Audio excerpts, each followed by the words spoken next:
Let's see how it turns out. Well, ladies, we've had a wonderful day. I think we've set some records, and we've done what we set out to do, and I feel that we've done very well. What are some of the things that you're going to take away and tuck away in your treasure chest of treasured memories? Kim? Well, I know for me one of the biggest things is the global nature of what we did today, and the fact that we really were around the world. We had 1,200 people signed up for this summit from everywhere on the globe, and that the ideas that Dr. Glasser formulated in 1960 and 1970 are now really being touted by many important people who are taking ideas and spreading them, and research is supporting what he thought decades and decades ago. And to me, that's just so super exciting. And that, there's these ideas that connect us all in such a global way. Love that word, connected. Yeah. We've shown that we're connected technologically. Now, if we can find ways of continuing the connection process that some of us are enjoying and that we've experienced today. Nancy? For me, what I'm overwhelmed by is the thought I had of mental health and happiness as a website that grew to you and I, Ken, doing the workshop in Buffalo last August, to get a small cadre of people together to say what would make a website really good. And they contributed to our small team of 4 people who said, we can do this. From there, every other day we've been contributing blogs. Almost every single day, I and others, I know others of you have been in search of who else wants to write a blog. To Kim then having the inspiration of, let's do these daily challenges starting January 1. Apparently Kim and I like to work under pressure because we always make these decisions without enough time to actually have leftover time for worry. We just have to do the work. Much to Denise's dismay. Yes, and Ken, our detail people actually on the team are not necessarily, they kind of look at us in amazement, but that we've been doing the 21-day challenges since January 1 of 2014. And the numbers of people who come to our website increase. The numbers of people who are participating in the challenges continue to increase. Just today, we've had more and more people who were listening and participating as listeners sign up for the challenges. They don't want to miss out. To then Kim and I saying, let's do this summit. Okay, we don't have enough time. No, we never have enough time. Let's do it anyway. Let's do it anyway. That's right. Because it's what I said earlier today. This is the absolute best summit we've ever had. And the inspiration this is just the beginning. What can we do starting next week when we plan for next year's summit that will happen in over a period of time, not just a few months' time. That to me is almost staggering when I think about the amount of time, energy, and virtually free, not quite, but virtually free, that the work that we did was from our heart. And so many people today talked about the meaning and the purpose, and that was for me, that was the payoff. And I have a vision that in 5 years or less, we're going to have an actual summit where we will be streaming live all of the people who will be presenting. Part of it will have Pharrell Williams singing Happy live. Is Bobby McFerrin still alive? He'll be there singing Don't Worry, Be Happy. We'll have a laughing yoga session, and we will have satellites on every continent, where people will be talking about mental health and happiness, and what we can do to continue to inspire and develop and improve and maintain the mental health and happiness around the world. I think you touched on a couple of things that I find particularly exciting, and one was this is spawned in an idea. It just how both of you ladies, fed into each other in such a way that you took this concept and put flesh on it, and it grew and expanded and became a global endeavor. And Nancy, you mentioned that, what did this cost? If you were to present this to any number of people and ask them for a budget, it would at the very least exceed what we spent, and probably be multiples of. And we did it for, like you said, a song or less. We didn't even sing. Well, I would like to speak to that as well, Ken, because it couldn't have been done without generosity of a lot of the people that maybe are listening to our calls. I want to give a particular heartfelt shout out to Patrick Coughlin in Ireland, who started to take the daily challenges, recognized their power, and actually gave us some seed money to get started.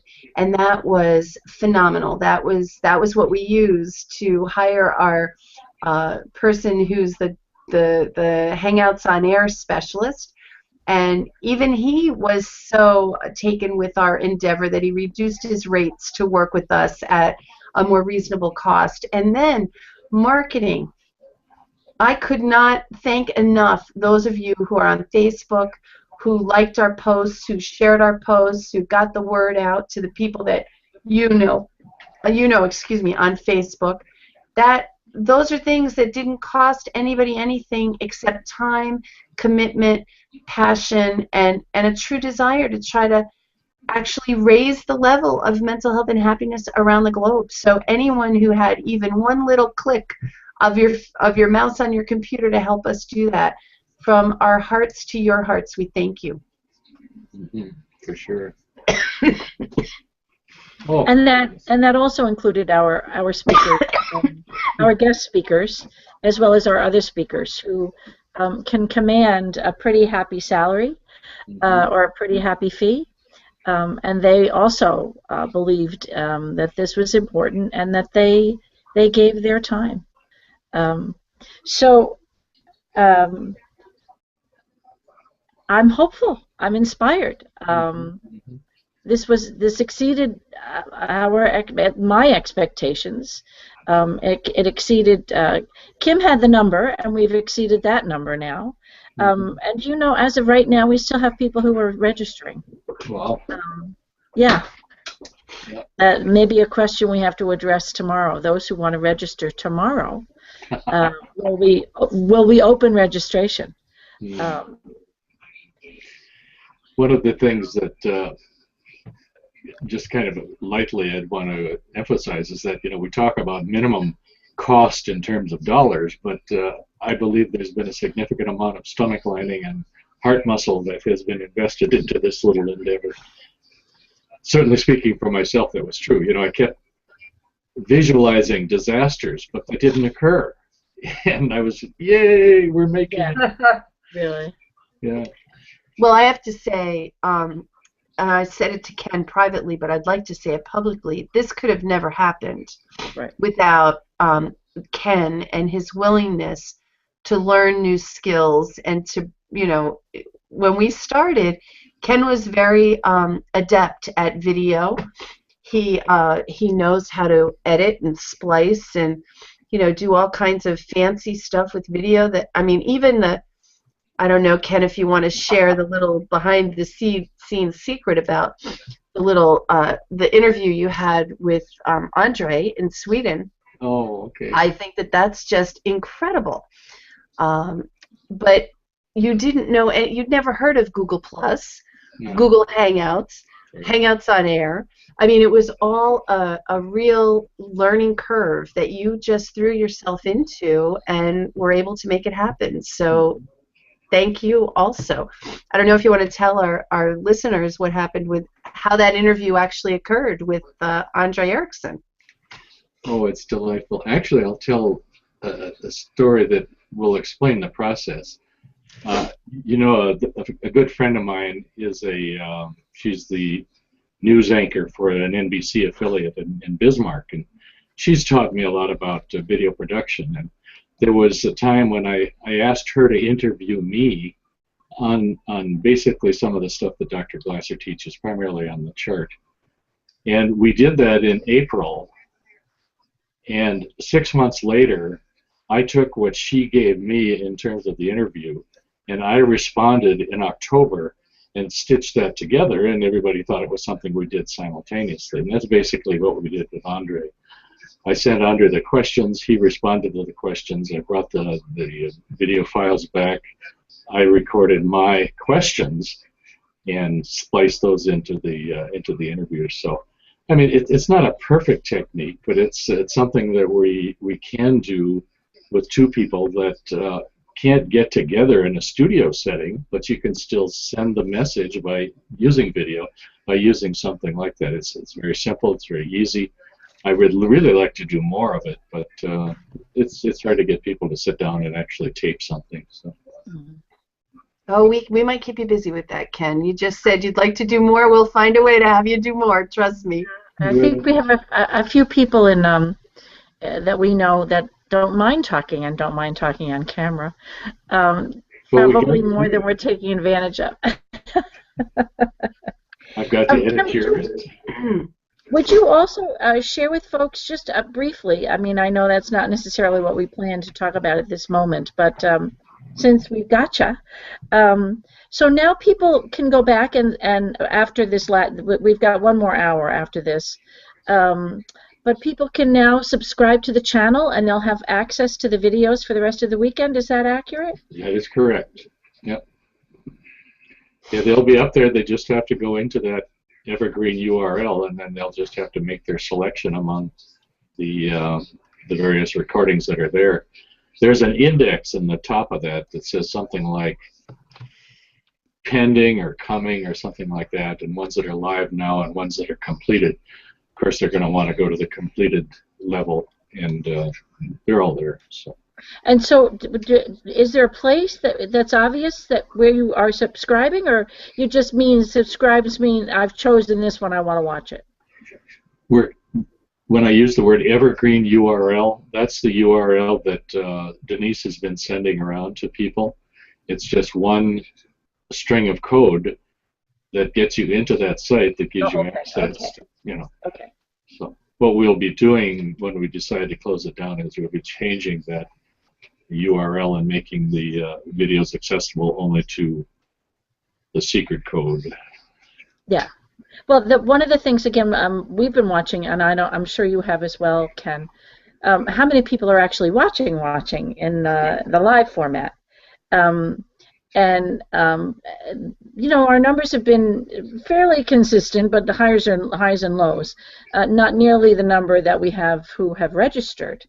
And I know I answered, and I know I'm not alone. I'm sure you guys did as well. When somebody said, you know, too bad I can't be there, and I'd say, you don't have to be there. If you don't subscribe, though, you won't have access, the free access for the weekend. So I'm you know, if people, I know that everybody's going to get an email about this. If they're not seeing us talk about this now, you'll still get that in an email format. But I just wanted to clarify for myself how it worked. Okay, cool. Yeah, you know, I think it's, in today's world, it's hard to sit down and watch video for hour after hour. But I think it's very valuable to have these things as a resource. And I would see that as something that I would want to have in my library, and hopefully others would also. Yeah. So were either of you struck by some of the consistent themes that I heard throughout the day? I mean, I sure wasn't on for absolutely every single one. But I was on for enough to hear some consistent themes. You're giving us the yes, you did too sign, Ken? Oh, it's profound. I hope this doesn't sound sectarian, but I'm really proud of our Pope because he's reaching out to people at the level of our humanity. And he's not necessarily denying dogmatic orientations, but he's saying that there is a more important dimension that we have to connect in before we even begin to consider the various dogmas that we ascribe to.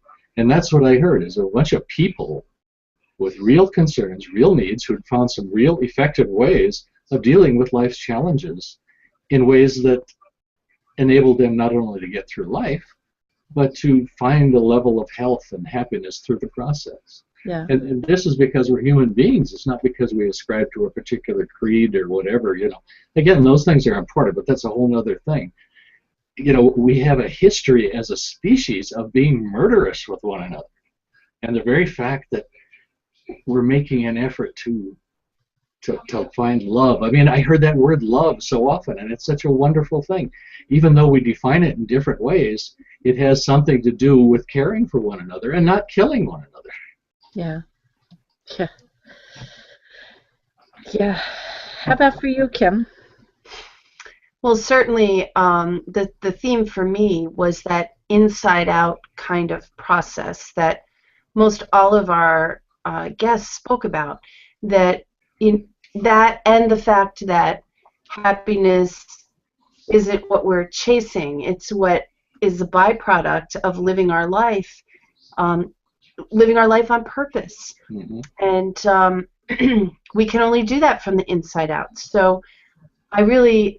It was heartwarming to hear those things. We invited people on this summit. We didn't know for sure what they were going to say. It was a faith, a leap of faith to invite those folks. And we said, there were a lot of people we would have liked to have had at the summit. There were people we invited who said, geez, if we'd had a little more notice, we would have been able to do it. We put this together in such a short period of time. It's miraculous that we had the people that we did have, and it's it's just so amazing to me, the connections and the thinking and the help that's available for people who struggle. There's so many people, and we know some of them. We've been some of those people. Mm-hmm. who are need a little help, are having, as Terry Lynch said, a human experience. Yeah. But they don't have the any person that they can share that with because of the stigma, the need to be strong, and all those societal, cultural kind of ideas that keep us, isolated instead of connecting. And it's in the connection that we'll get stronger. Mm-hmm. So, one of the things I really hope from this programming that we put together is that people will understand they are not alone, first off and foremost, and that there is help available, and there are things they can do to feel better. Mm-hmm. What about you, Nancy?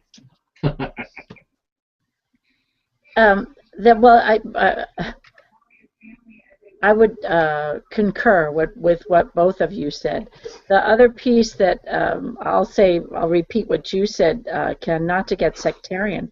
At the same time, the whole notion of some Eastern ideas of the Buddha came up a couple times today, and also being mindful. Mm-hmm. And the whole notion of meditation, and some people called it some different things. Mm-hmm.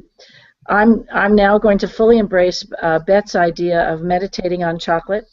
But as the Buddha said, in moderation, there's something about the middle path. I didn't necessarily hear that part, nor do I want to heed that part, but that really struck me as well. I think Pat talked about man's search for meaning.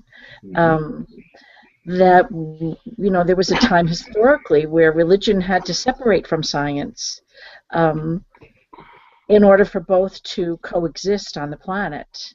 And we've been around long enough that maybe we're not only killing each other in wars, although I'm sad to say that's still happening, but that now the two can be moving closer together again. But again, a nod to one of our Murray students. You don't have to be a religious person. You don't have to be calling yourself a spiritual person to still have gain some wisdom from those great teachers, whether it was Jesus, Buddha, Lao Tse, Muhammad, those great teachers who have been historically moving all of us towards greater sense of well-being and happiness, which also can be seen as mental health.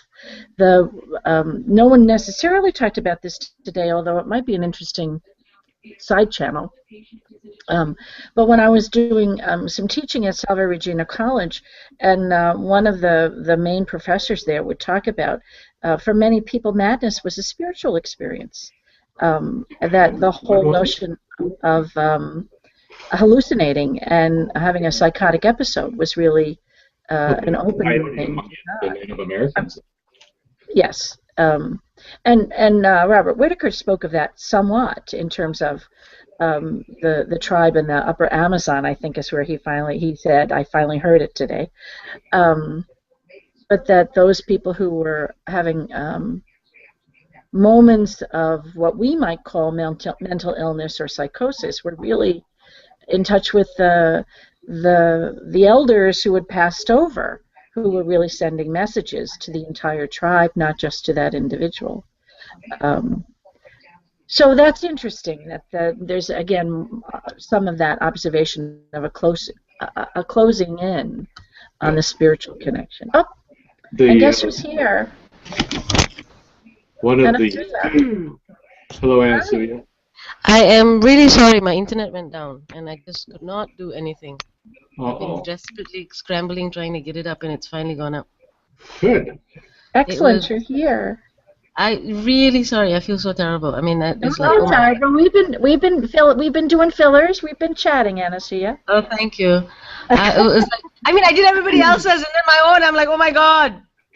So I will go to mute and Kim, can you carry on? Surely I can. Don't call me Shirley. Well, Anasuya, I'm so glad that you're here. I am really sorry. I did everybody else's interview and I crashed my own. I don't know what. You're here in time. It's not crashed. We're happy to have you. Thank you. I'm glad to be here. So I know that one of the main things that I was struck by that you do, even though I was unable to learn all that I wanted to about what you do as far as complicated grief, I thought that maybe this would be a good time for you to maybe talk about that and how people can move beyond that to regain a sense in their life. Okay, one of the things in life that we have is nowadays everything is depression. It's not. Grief is grief. Grief is something that happens when we lose someone who we love. We have when something which is important to us is no longer there and we cannot get it back again. And that is grief. And there is a natural process which we go through to overcome the grief. And you get sad, you get unable to eat, you get, you get lonely, sometimes you don't want to talk to people, sometimes you rely on unhealthy structures. It doesn't matter what you're relying on. The bottom line is that it is grief and not depression. Taking medication for grief or over-medicating grief does not help. You need to go through that process, because no matter how much medication you take, the person is not going to come back. That loss inside yourself cannot be filled by pills. It needs to heal, and that journey is important. Now, what complicated grief is grief plus. You get grief, like numerous griefs in a row. You get death of an unexpected kind, where there's no no rhyme or reason to certain death, or or there is guilt attached to the loss of that individual. That means you've lost that individual in a way where you feel guilty. Now this becomes complicated grief, where the normal grief process, the normal grief processing is not enough to deal with your healing, and to allow you to heal. That's basically what complicated grief is in a nutshell. Yeah. So what do people do then? What do people do? One of the main things people do is you need to reposition that person within your personal world. It's how you play, because what happens is that person is lost, and what we grieve or what we feel we've lost is that space which they take up in our lives, that particular role that they played, what they contributed to our life. And instead of focusing on what you have or how you're able to move with what you've learned from that person and what that person has contributed to you, you focus instead on the loss itself. So what people need to do is reposition that person in their life, so you don't have to let go of the person. You don't have to lose them. But what instead is you place them in a different position in your quality world. You place them in a different position in your life. You have a meaningful relationship with them. Whatever your belief system is, you don't even have to be religious in any kind of way. Because it's about you and your relationship with that person continuing after they're physically no longer here. Does that make sense? Well, knowing choice theory, it makes a lot of sense to me, because the person who's lost never leaves the quality world. You always want them, whether they're physically present or not. Exactly. And so how do you help people reposition? What does that look like? Okay, a lot of times when I work with people through grief, especially, I use metaphors, because what you find is people don't have the exact word to define their grief or define what is going on in their life. So they use words like, I feel like I'm going through a journey where I'm lost.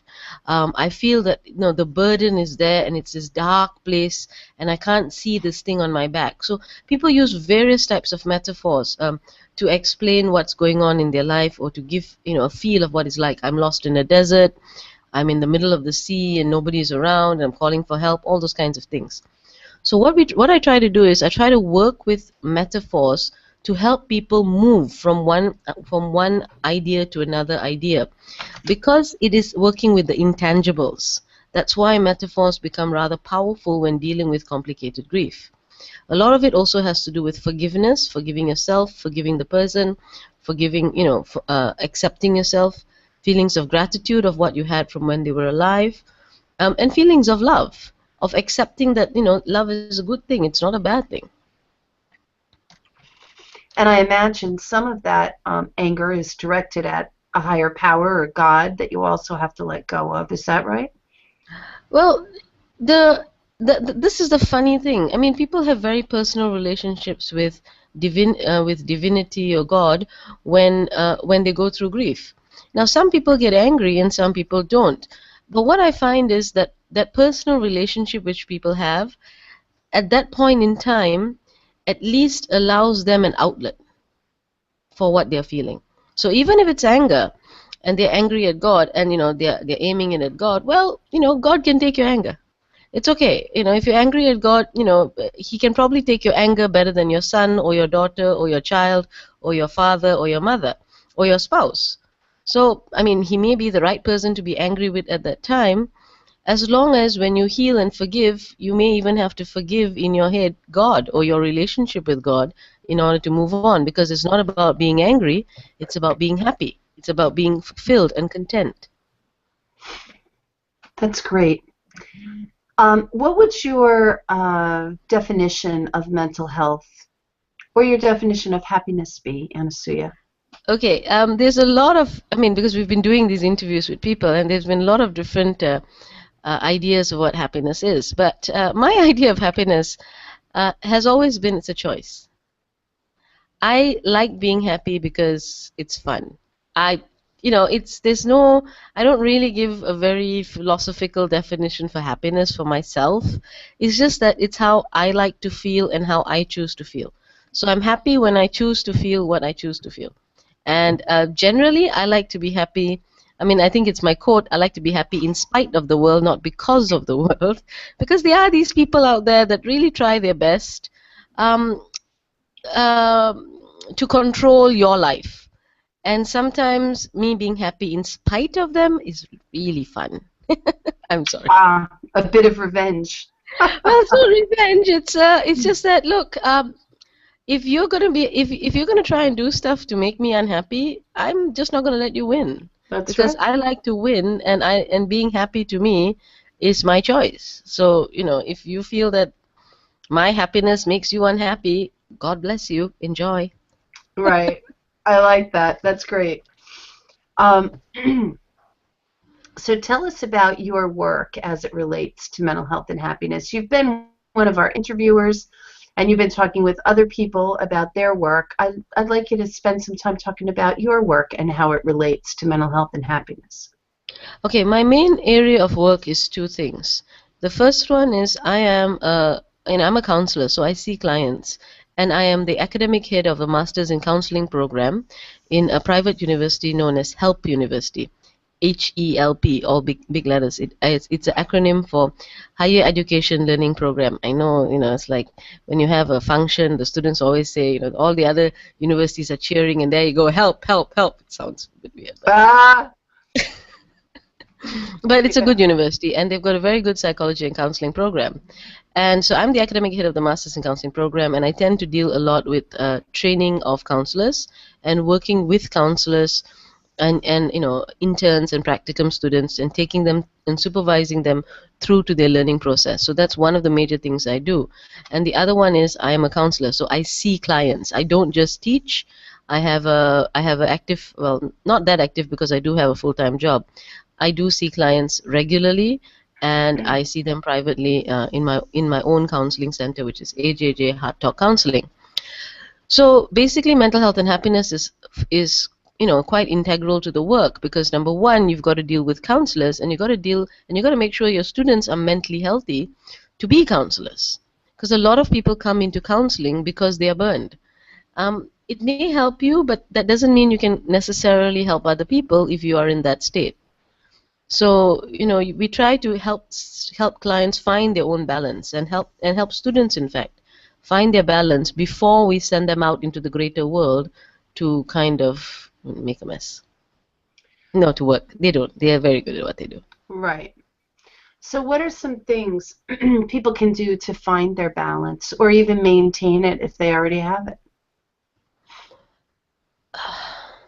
The first thing, personally, I think, is that you have to understand that no therapist, no pill, no text, no book can do things for you. The individual at the end of the day must do things for themselves. Unless you have got an aberration in your brain where there is chemical imbalance, serious chemical imbalance, and you need to go and take medication to bring you to balance, that's fine. That helps you balance. But once you're balanced, if you do not choose to take control of your life and do things that allow you to be happy and mentally healthy, then you're just going to have to increase the dosage of pills over time. And personally, I don't think that's a very healthy or happy thing to do. Look at some of the issues in today's world. In today's world, we have things like obesity, which we never had in the history of the world until this generation. It's like, oh, you have no choice but to eat and not move. Are you serious? I have, all jokes aside, I've been twice this physical size. I have been obese, and I needed help to reduce the weight. But even then, when I look back, I can see the mistakes I made and I chose to make along the way. So for me, it's not, there is a choice in it. Yes, there is some genetics, there is some this, there's some that, understood for all of those things. But even in those, there is choice. And in today's world, somehow, we have abdicated that responsibility. We have made it the government's fault, the company's fault, everybody's fault except your own. And the longer we do that, the more problems we're going to get, and the less mental happiness and health we get.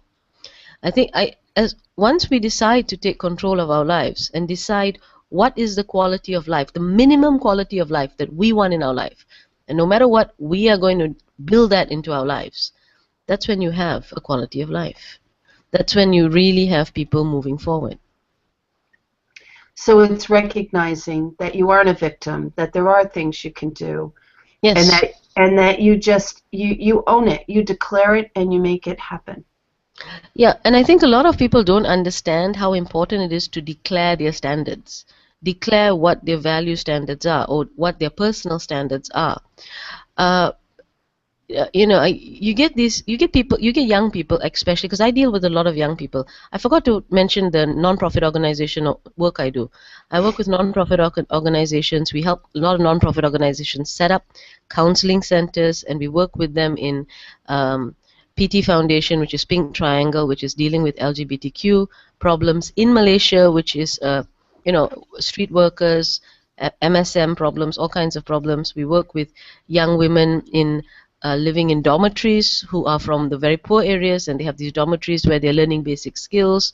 We deal with young people who come from well-off families, but they need to learn values and they need to learn different kinds of things. So I do a lot of NGO work as well. Now within all this work I do, and I work with when I'm working with people, young people, they have a tendency to rebel. And for me, rebellion is normal. It really is. For among teenagers, among young men, young women, rebellion is a natural tendency that they have in order to grow up. You can't keep following your adults or your main peers' footsteps if you're going to move into your own life. So rebellion is normal. But how much do you rebel to the point when you're rebelling against your personal standards? What I find is that when young people, they tend to rebel. Okay, your parents have set this bar, or your religion or your personal belief system or your family have set a very high bar of expectations. Then your family sets a different bar, a slightly lower bar. Your parents will set a bar. And among your friends, your best friend or your worst friend would have a bar which is much lower. Here's the question. You start behaving in a way which is like meeting your parents' expectations or near your parents' expectations. Then when you rebel, your behavior starts deteriorating. Your choices start going, okay, I'm rebelling against my parents. And then you rebel to the point you are below your worst friends or your friend that you used to look down on, your friend that you're like, I will never be like that friend. You hit that level of behavior, and one day you open your eyes and look in the mirror and go, who the hell is this? I don't recognize this person in the mirror. What happened? What happened was, in the process of rebelling, you forgot. At one point, you stop rebelling against your parents' standards and you're actually rebelling against your own standards. So I ask young people, what are your personal standards? Now, your parents say don't drink. Okay, fine. You want to drink. No problem. But what is your standard? Do you say that, okay, I'm going to drink, but I'm never going to drink and drive? I'm going to drink, but I'm always going to make sure one of my friends in the group is not drinking, or I have a female friend in the group.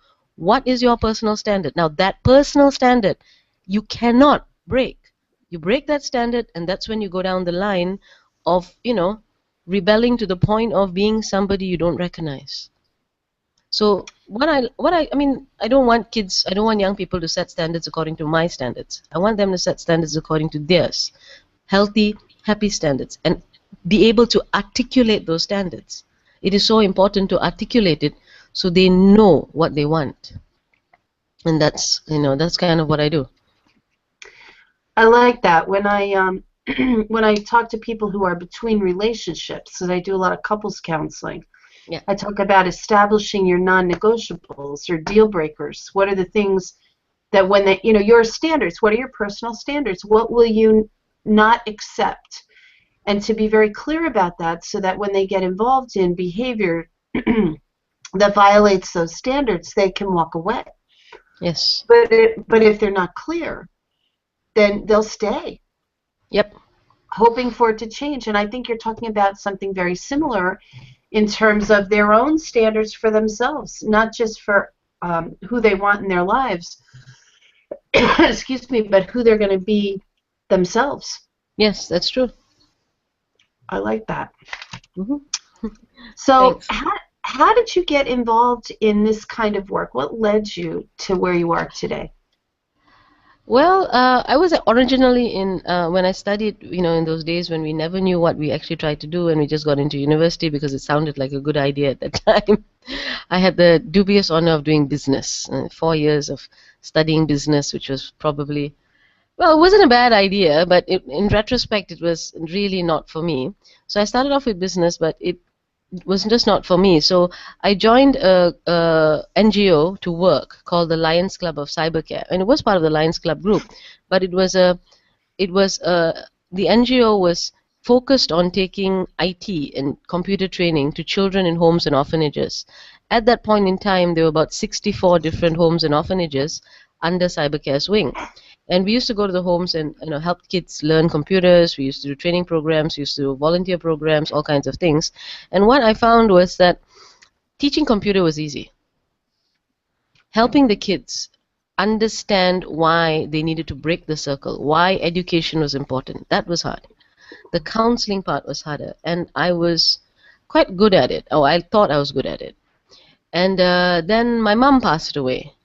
And there was nobody here to approach. There was nobody in Malaysia who knew what to say or was saying the right thing. I actually did go for counseling, and unfortunately, it was quite not good. Let's just put it that way.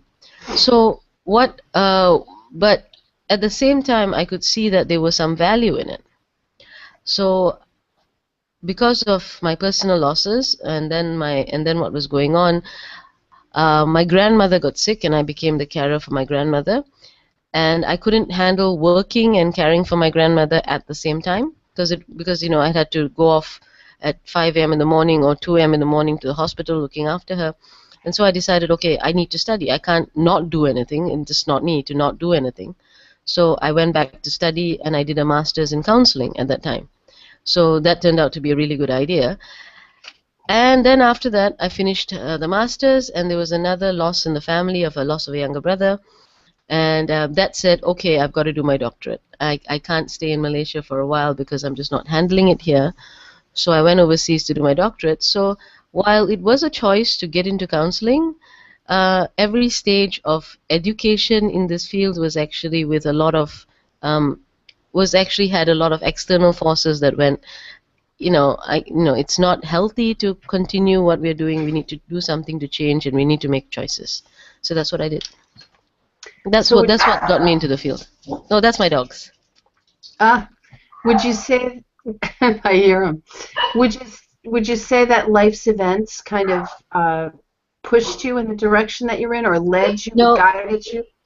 No, they didn't push me or guide me. The life events, I would not say pushed me or guide me. What I would say is that these events made me stop and made me look at what I was doing, and made me aware that if I wanted to be happy or to be where I needed to be, I needed to make changes.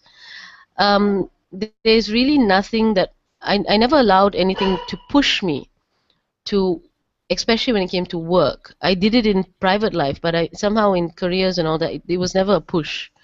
And it was a conscious choice that I needed change, I needed to be aware of, I needed to move. Yeah. Great. Do you have any tips or strategies for our listeners about how they can improve their mental health and happiness? We know from past interviews, everyone is on the spectrum somewhere with mental health and happiness, and maybe they're already mentally healthy and happy, but what could they do to maintain or improve where they're already at? Seriously, don't add to the angst. If you're going to add to angst, make it in fiction. If you want to be mentally happy and healthy, and you are making people around you mentally unhappy, mentally unstable and unhappy, good luck with that. Because the people around you tend to have an impact on you. Now, while we can't control them, if we are adding to the pain, if we are adding to the angst, if we're adding to whatever is going on, then it really doesn't help. I mean, I could say a lot of other things, but I know a lot of people have said different things already. So that's why I'm choosing to say this as a tip to be happy. Nowadays online, when you go online and you post something online and you get people coming back and they're using language and they're using choices of terms or suggestions which are very vulgar, very crude, and very hurtful. And then you go, this is the internet and you're supposed to accept it. I'm going no. Now I do have, like, under a pseudonym, thank you, a lot of debates with people online, and I will call them up for rudeness, and I would say you're being rude. There's no other word for it. There's just this four-letter word. You are being rude, and I don't really talk to rude people. Now either you change your language, or I'm not going to continue, and then I just don't continue. And you know what? Most people will change their language. Most people will say, oh yeah, okay, sorry, and then we actually have a conversation that benefits two people. So, if whether it's you're online or whether you're anywhere else, what is your personal standard of behavior, your personal standard of acceptable behavior?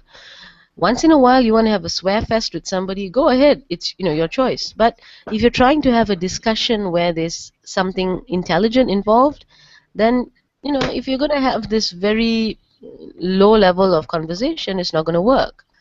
I think I've lost the line. Have I lost the line? Can you hear me? Nope, you're still there. We've Okay, got good. you, and your picture too. Okay, I was wondering because I lost your picture for a while. Yeah, internet. Okay.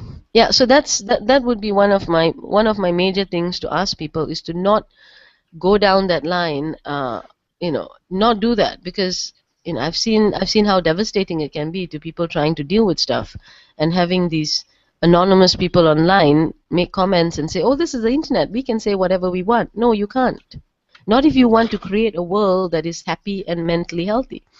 You don't have to agree with people. You can disagree. By all means disagree, debate. But do it in a way that two people at the end of the day feel respected, at least as being human in the discussion. You may not agree with the idea, but you have to. But I do think that from Dr. Respect, the interview I did, I totally agree with that. You have to respect somebody else just for being human, because, being engaged in a conversation with you. Respect that they're giving you that time. That's all. Mm-hmm. You don't have to agree with anything they say, but that you don't have to necessarily be rude. I mean, there's well, you can use crude, you can use vulgar, but basically it comes down to being rude. So really, it's an acceptance that everybody has the right to think or say what they want. You don't have to agree with them, but you also don't have to abuse them in the process. Yes, and that, I think, does a lot to create not just mental health and happiness for yourself, but mental health and happiness for people around you. Because, really, if you're going to say something and I'm not going to be affected, then I'm pretty happy. And, once I've called you rude and I know you're a rude person, then whatever you say is really not going to affect me. You can say what you like, and I'm looking at this little boy who doesn't have any manners. So, totally unaffected. And so yeah. Well, I was just going to summarize that you've actually said two things that I think are great points. One is to create your boundaries and be very clear about them, what you'll accept, what you won't. The other thing is to allow people to be where they are, and if they're not going to follow the boundaries that you've set, that you can disengage. Yes, you can. Right. You don't have to be there. You don't have to accept abuse, and you can inform them that, look, this behavior, is just not for me, and I don't like it. So, goodbye.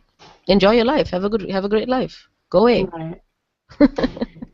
So, Anasuya, do you have a website or a way that people can get in touch with you if they want, if there's things they'd like to follow up with you on? You have any projects you'd like to share? What would you like our viewers to know?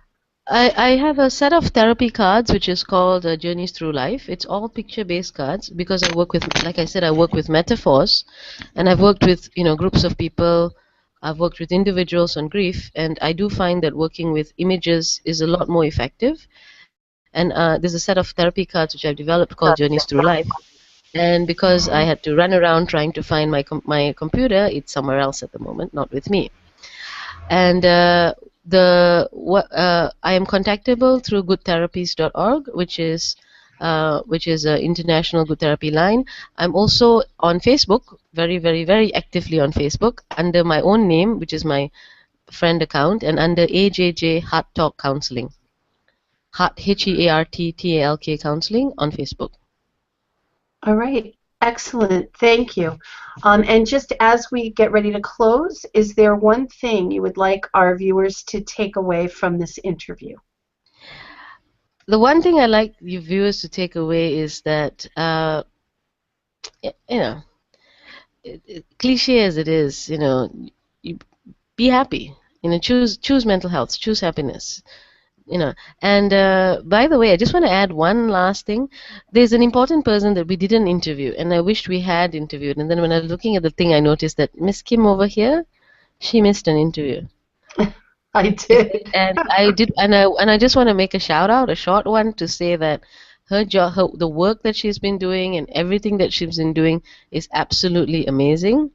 I apologize again for not being too computer savvy to figure out what the hell was wrong with my computer just now, and I'm sorry for being late coming in. But basically, thank you for your patience, and thank you for listening in. And Kim, thanks a lot. You're pretty amazing, and thanks for doing this bit for increasing mental health and happiness. Thank you, Anasuya. It's been my pleasure to interview you. Thank you so much for your time and for your help. We appreciate it. Okay. All right. I'm Okay. sign off now. Yeah, signing off. Bye-bye. Thank you very much, everyone. Good night, all.